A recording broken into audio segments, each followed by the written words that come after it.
नए मालियाती बजट में कराची के जिन अस्पताल के बजट में 12 अरब रुपए के इजाफे के बावजूद गरीब आवाम को कोई तिब्बी रिलीफ ना मिल सका।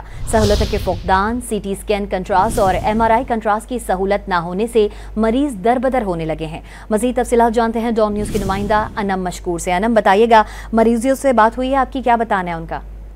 जी बिल्कुल, सबसे ज्यादा जो परेशानी का शिकार है वो मरीज है जो दूसरे इलाकों से, दूर दराज के इलाकों से, इंटीरियर से, सिंध से कराची आते हैं और उनको जब जो बेसिक टेस्ट है वो भी यहाँ नहीं करवाए जाते। MRI मशीन अक्सर खराब रहती है, जबकि MRI contrast, CT scan contrast, ये वो चीजें हैं जो इंतहाई तशवीशनाक हालत में मरीज को रेकमेंड की जाती है। अगर हम अदद शुमार की बात करें तो जिना अस्पताल में डॉक्टर जो है सैकड़ों मरीजों को यौमिया ये टेस्ट लिख के देते हैं, लेकिन मरीजों को ये बाहर से जाके करवाने पड़ते हैं।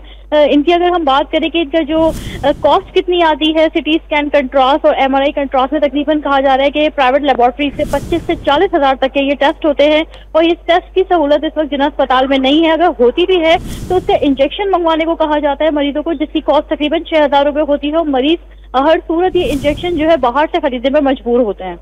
अन्ना मशकूर अपडेट करें थे, आपका शुक्रिया।